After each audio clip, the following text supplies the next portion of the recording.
Is a smartphone a tool for connection or a trap for distraction?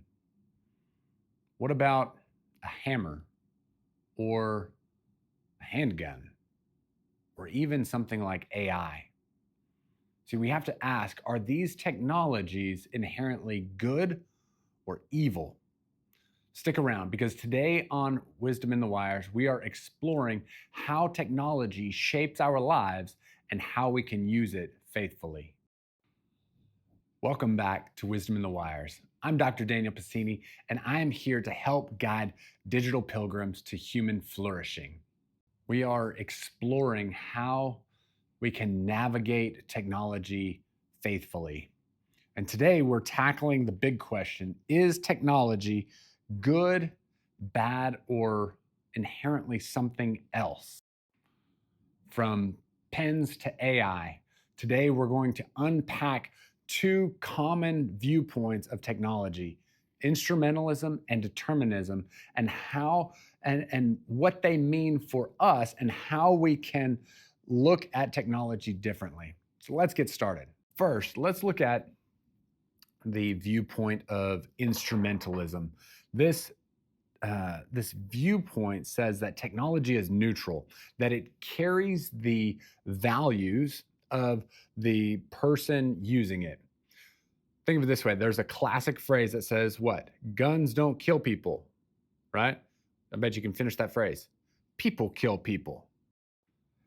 The idea is that the tool that a tool like a gun, a pen, a smartphone, AI is neither good nor bad, but that it actually depends on how you use it, how I use it, how anybody uses the actual technology. Here's the crutch.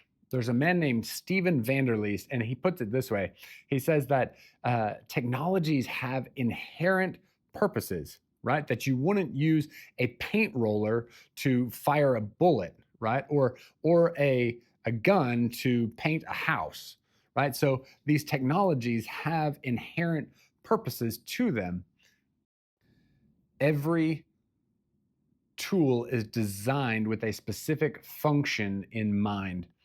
And philosopher Michael Polanyi says that he adds that technology is like a conditional command, right? That it's built to pursue certain advantages that are shaped by the intentions of its creator. So while a smartphone can be used to read scripture or connect with loved ones around the globe, we now live in this culture and in this world where we have friends and family and connections that can be next door or across the world. And so this allows us to stay connected with those people.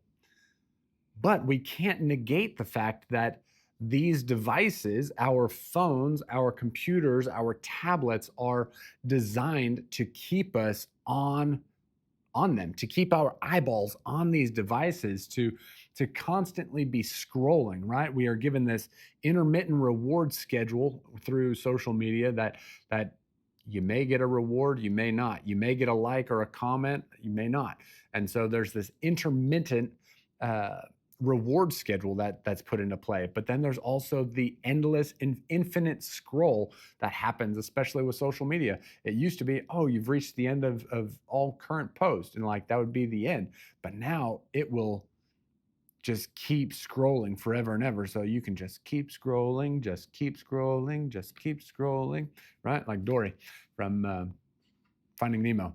But that's not neutral, right? That is purposeful. It has a purpose to it that these designers, these technology creators want to keep you on their devices. And this brings us to our second point: determinism, which says that technology is this shaping force, right? That it's this mindset that sees technology as an unstoppable force in our lives, that is shaping our culture as a whole, that it is shaping our choices as people, and it is even shaping our future, who we are becoming as individuals in the future, but also what our society is going to look like in the future. It's like technology has a life of its own, right? So let's think about how social media algorithms decide what you see, right? Let's look at that for just a minute. Your social media feed is curated by an algorithm. So as you click on things, as you visit websites, it is all interconnected. And so it will continue to give you items in your feed that feed a specific reaction. And those that elicit the most reaction are things that make you angry and make you upset and frustrated. And so it will continue to put those in there. So it has deterministic values to it. And as we look at that, let's also think about how cars, let's go to cars, how cars have impacted the way that cities are built in terms of streets, recreational areas, walking and biking paths. Different countries are now reshaping the way their cities are designed so that cars are less in command of the city, and walking and biking and pedestrian traffic is more in command of the design. You see, determinism can almost make it feel like we are just along for the ride, that we have no say, that we have no real control over anything that's happening around us because our technology is controlling our lives. It's controlling our future. It's controlling our choices.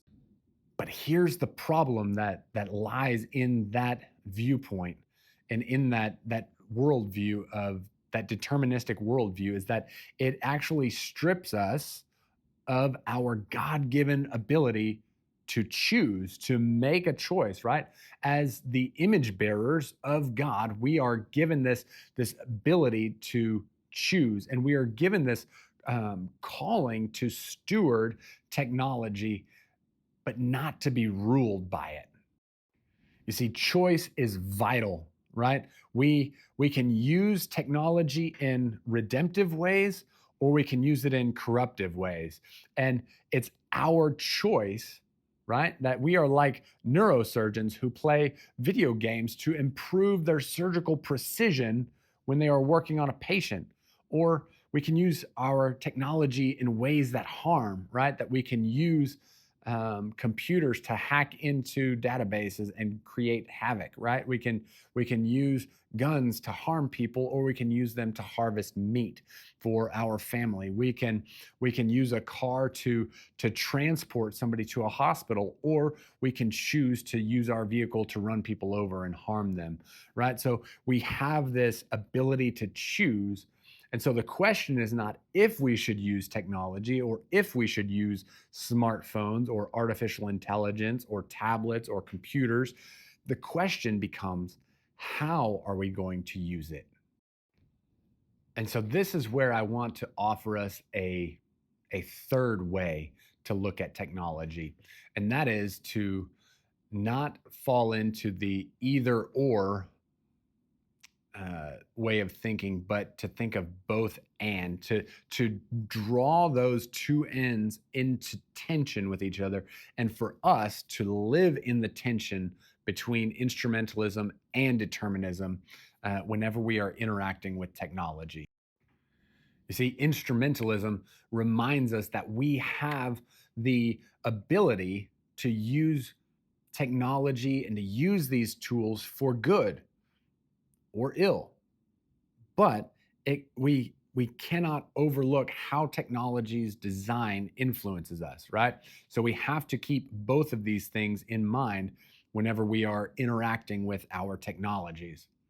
Determinism warns us of technology's power to shape us, to shape our culture, but it also risks making us feel helpless, right?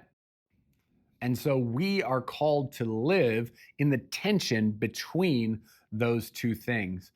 As somebody who is a Christian and who believes in the tenets of Christianity, I look to the life of Jesus as a model. And we see in Jesus that, especially in Matthew 13 and Mark 6, that Jesus is referred to as this tecton, right? That he's a carpenter or a craftsman, right? That he used his skills to create, to build, to better serve his community. You see, technology, when used faithfully or for redemptive purposes, whether you follow the tenets of Jesus or not, you too can use technology faithfully. You can use it for those redemptive purposes, right? We can use it to reduce suffering, to bring healing, to feed the hungry, to bless the nations around us, to bless our community, to bless those that we encounter, right? That if I have a phone, I can use it to um, bless somebody's GoFundMe account. I can use it to buy a meal for somebody and give it to a homeless person. I can cash app somebody some cash that's hurting. I can help find an Uber or find the nearest hospital if I need to help somebody get to the hospital. I can use it for those good things, or I can just bury myself in it and just stare at it and ignore the world around me. So we can use it for good purposes. As Irenaeus and others have said, that God created us with a sense of transcendence, right? To partner with him in developing and building this world, that we are called to be co-laborers, that we are called to be co-creators with God to operate in this world, to bless the world, that we are blessed to be a blessing. But we cannot deny the fact that certain technologies carry with them inherent principles for the way that they were designed. And so we have to draw those two things into tension and live in that tension as we interact with these devices, with these technologies, with these platforms, with these programs, and be able to think about that as we are working through them. See, technology isn't just a tool, and it's also not this unstoppable force, right? That it's more an opportunity. And so whether it's a pen, a smartphone, or AI, let's choose to use these tools. Technology isn't just a tool, but it's also not this unstoppable force that we have no control over. More so, it's an opportunity. It's an opportunity for us. And so whether that's a pen, a tablet, a phone, whatever that looks like, let's choose to use these tools to heal the world, to bring hope to the world, to fight for justice, right? To help those who are hurting, to bless those around us. We can use them for good because we have choice. We have that power to choose. So, hey, if you are excited about exploring technology and how it's shaping our lives and how we as digital pilgrims can move and journey towards human flourishing, I invite you to hit the subscribe button and join the channel. Tap the bell so that you can get notified of any new episodes so that you don't miss anything that we're discussing here on the channel. And share your thoughts in a comment below. How do you use technology in redemptive ways? Right? Let's start a conversation. Let's encourage each other of new ways that we may not have thought of how to use technology for good redemptive purposes in this world. Thanks for joining me at Wisdom in the Wires. See you next time.